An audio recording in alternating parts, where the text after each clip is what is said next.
একটি রাষ্ট্র কখন দুর্বল হতে শুরু করে? যখন তার সীমান্তে আক্রমণ হয়, যখন অর্থনীতি ভেঙে পড়ে, নাকি তখন যখন মানুষের মধ্যে রাষ্ট্র একে অপরের প্রতি আস্থা কমতে শুরু করে? একটি বেফাঁস মন্তব্য, একটি উস্কানিমূলক পোস্ট, একটি গুজব কিংবা একটি অঘোষিত সংগঠিত নেটওয়ার্ক, প্রতিটি বিষয় আলাদাভাবে হয়তো ছোট মনে হতে পারে, কিন্তু কিন্তু এগুলো যখন একে অপরের সঙ্গে যুক্ত হয় তখন তৈরি হতে পারে রাজনৈতিক অস্থিরতা, সামাজিক বিভাজন এবং আইন শৃঙ্খলার বড় সংকট। আজকের অনুসন্ধান রাষ্ট্রের সেই অদৃশ্য ঝুঁকি নিয়ে। গণতন্ত্রে একজন রাজনৈতিক নেতার সরকারের সমালোচনা করার অধিকার রয়েছে। সরকার প্রধানের নীতি, সিদ্ধান্ত কিংবা কর্মকাণ্ড নিয়ে কঠোর সমালোচনাও গণতান্ত্রিক রাজনীতির স্বাভাবিক একটা অংশ। কিন্তু সমস্যা শুরু হয় তখন যখন রাজনৈতিক বক্তব্য ব্যক্তিগত আক্রমণ, অপমান, ভয়ভীতি, ঘৃণা কিংবা সহিংসতার আহ্বানে পরিণত হয়। কারণ একজন সাধারণ মানুষের বক্তব্য আর একজন প্রভাবশালী রাজনৈতিক নেতার বক্তব্যের প্রভাব এক নয়। একজন নেতা একটি বাক্য কয়েক মিনিটের মধ্যে হাজার লাখ মানুষের কাছে পৌঁছে দেয় কিংবা দিতে পারে। তবে একটি গুরুত্বপূর্ণ বিষয় মনে রাখতে হবে, কোনো সহিংসতার বা কোনো সহিংস ঘটনার পর শুধু একজন বক্তাকে তার একমাত্র কারণ হিসেবে চিহ্নিত করা সঠিক নয়। ঘটনার পেছনে থাকতে পারে বহু রাজনৈতিক, সামাজিক, অর্থনৈতিক ও স্থানীয় কারণ। আপনারা দেখেছেন সাম্প্রতিক বিরোধী দলীয় বিভিন্ন অঙ্গ সংগঠনের নেতারা, বুদ্ধিমান নেতারা বেফাঁস এবং অরাজনৈতিক বক্তব্য দিয়ে সমালোচনা এবং দেশের বিভিন্ন জায়গায় বিশৃঙ্খলা সৃষ্টির পায়তারা করছে বা চেষ্টা করছে, এবং বেশ কিছু জায়গায় বিশৃঙ্খলা হয়েছে। এর পরক্ষণে আবার কি দেখা যাচ্ছে, ঢাকা শহর বা বাংলাদেশের বিভিন্ন শহরে আনাচে কানাচে পরিত্যক্ত অবস্থায় বিস্ফোরক পাওয়া গিয়েছে। এসব বক্তব্য এবং পরিত্যক্ত অবস্থায় পাওয়া বিস্ফোরক কোনো যোগসূত্র আছে কিনা, এটাও কিন্তু ভাবার বিষয়। বেফাঁস বক্তব্য থেকে আইন শৃঙ্খলার ঝুঁকি কেন থাকে? একটি উত্তেজনাপূর্ণ বক্তব্য প্রথমে তৈরি করে আবেগ, সেই আবেগ সামাজিক যোগাযোগের মাধ্যমে দ্রুত ছড়িয়ে পড়ে। এরপর শুরু হয় পাল্টাপাল্টি বক্তব্য, প্রতিবাদ, মিছিল কিংবা সংঘাত। পরিস্থিতি নিয়ন্ত্রণের বাইরে চলে গেলে সাধারণ মানুষের সবচেয়ে বেশি ক্ষতিগ্রস্ত হয়। সাধারণ মানুষের সবচেয়ে বেশি ক্ষতিগ্রস্ত হওয়ার কি কারণ? কারণ সমাজ কিংবা বিভিন্ন রাজনৈতিক সংগঠনের মধ্যে অস্থিরতা তৈরি হলে দোকান বন্ধ হয়, পরিবহন বাধাগ্রস্ত হয়, শিক্ষা প্রতিষ্ঠানে অনিশ্চয়তা তৈরি হয়, ব্যবসায়িকরা ক্ষতির সম্মুখীন হয়। অর্থাৎ একটা রাজনৈতিক সংঘাত শেষ পর্যন্ত পুরো সমাজের উপর অর্থনৈতিক ও সামাজিক চাপ তৈরি করতে পারে। এবার আসা যাক আরেকটি জটিল প্রশ্নে। যদি কোনো অঘোষিত বা গোপন সংগঠিত নেটওয়ার্ক রাষ্ট্রের প্রচলিত আইনগত কাঠামোর বাইরে থেকে কার্যক্রম পরিচালনা করে, তখন ঝুঁকি আরো গভীর হতে পারে।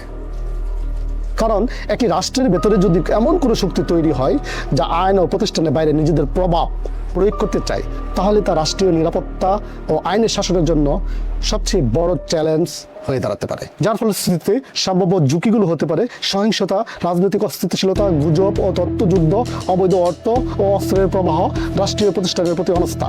সবচেয়ে বিপজ্জনক পরিস্থিতি তৈরি হতে পারে তখন যখন উস্কানিমূলক বক্তব্য এবং আন্ডারগ্রাউন্ড সংগঠিত নেটওয়ার্ক একে অপরকে শক্তিশালী করে। একটি বক্তব্য তৈরি করতে পারে জনমত, সামাজিক যোগাযোগের মাধ্যমে সেটিকে দ্রুত ছড়িয়ে দিতে পারে। সংগঠিত কর্মীরা সেটিকে মাঠ পর্যায়ে নিয়ে সমাজ এবং রাষ্ট্রের আইন শৃঙ্খলা পরিস্থিতিকে হুমকির মুখে ফেলার জন্য মাঠে কার্যক্রম করতে পারে। যার পরিস্থিতি নিয়ন্ত্রণের বাইরে গেলে তৈরি হতে পারে সহিংসতা এবং সহিংস পরিস্থিতি। এসব কারণে রাষ্ট্রের কোন ধরনের ক্ষতি হতে পারে? প্রথমত, আইন শৃঙ্খলার অবনতি হতে পারে, পুলিশ ও নিরাপত্তা ব্যবস্থার অতিরিক্ত চাপ তৈরি হতে পারে, সামাজিক বিভাজন তৈরি হতে পারে, মানুষের রাজনৈতিক পরিচয়ের ভিত্তিতে পরস্পরে শত্রুতে পরিণত হলে সামাজিক সংহতি দুর্বল হয়ে পড়ে। অর্থনৈতিক ক্ষতি হতে পারে, দীর্ঘস্থায়ী অস্থিরতা ব্যবসা, পরিবহন, বিনিয়োগ ও কর্মসংস্থানে নেতিবাচক প্রভাব ফেলতে পারে। রাষ্ট্রীয় প্রতিষ্ঠানের প্রতি অনাস্থা সৃষ্টি হতে পারে। মানুষ যদি মনে করে রাষ্ট্র পরিস্থিতি নিয়ন্ত্রণে সক্ষম নয়, তাহলে রাষ্ট্রীয় প্রতিষ্ঠানের প্রতি আস্থা কমতে থাকে। আন্তর্জাতিক ভাবমূর্তি ক্ষুণ্ণ হতে পারে। দীর্ঘমেয়াদী অস্থিরতা রাজনৈতিক বিনিয়োগকারী ও অংশীদারের কাছে নেতিবাচক সংকেত দিতে পারে। আজ একটি গুজব ছাড়তে সময় লাগে কয়েক সেকেন্ড। একটি সমাধানিত ভিডিওকে বাস্তব ঘটনা হিসেবে উপস্থাপন করা যায়। পুরনো একটি ছবি নতুন ঘটনার সঙ্গে যুক্ত করে মানুষের মধ্যে আতঙ্ক সৃষ্টি করা যায়। তাই ডিজিটাল যুগে রাষ্ট্রীয় নিরাপত্তার একটি গুরুত্বপূর্ণ অংশ হলো তথ্য যাচাই। এখন প্রশ্ন আসতে পারে, বাংলাদেশ কিভাবে প্রস্তুত হতে পারে এইসব গুপ্তঘাতক, গুপ্ত সন্ত্রাসী এবং গুপ্ত সংগঠনের হাত থেকে দেশকে রক্ষা করার জন্য? গোয়েন্দা সমন্বয়, বৈধ গোয়েন্দা তথ্য সংগ্রহ ও বিভিন্ন সংস্থার মধ্যে সমন্বয় বাড়াতে হবে। প্রমাণ ভিত্তিক তদন্ত, সন্দেহ নয় প্রমাণের ভিত্তিতে ব্যবস্থা নিতে হবে। আইনের সমান প্রয়োগ, সরকার পক্ষ, বিরোধী পক্ষ কিংবা সাধারণ নাগরিক, আইনের প্রয়োগ হতে হবে ন্যায়গত ও বৈষম্যহীন। রাজনৈতিক সংলাপ, রাজনৈতিক মতপার্থক্যের সমাধান হওয়া উচিত আলোচনা ও সাংবিধানিক প্রক্রিয়ার মাধ্যমে। দ্রুত সরকারি তথ্য প্রকাশ, গুজবের জায়গা দখল করতে হলে সঠিক তথ্য দ্রুত জনগণের কাছে পৌঁছাতে হবে। কোনো একটা গুজব সমাজে ছড়িয়ে যাওয়ার আগেই সরকারিভাবে সেই ঘটনার সত্যতা আগে সামাজিক যোগাযোগ মাধ্যমে ছড়িয়ে দিতে হবে। নাগরিক সচেতনতা বৃদ্ধি, রাষ্ট্র নিরাপত্তা অংশীদার হতে হবে প্রতিটি নাগরিককে। রাষ্ট্রকে অস্থিতিশীল করার জন্য সবসময় বড় কোনো যুদ্ধের প্রয়োজন হয় না। কখনো একটি গুজব, কখনো একটি উস্কানিমূলক বক্তব্য, কখনো সামাজিক বিভাজন, আবার কখনো আইনের বাইরে থাকা কোনো সংগঠিত শক্তি বা গুপ্ত কোনো সংগঠন ধীরে ধীরে রাষ্ট্রের ভিতকে দুর্বল করতে পারে।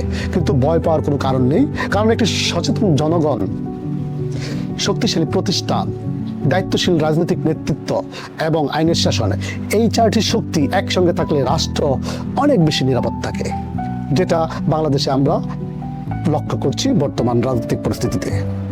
অবশ্যই বাংলাদেশ অনেক দূরে এগিয়ে যাবে, এই আশাবাদ ব্যক্ত রেখে আজকের মতো এখানেই। বাংলাদেশ জিন্দাবাদ। আল্লাহ হাফেজ।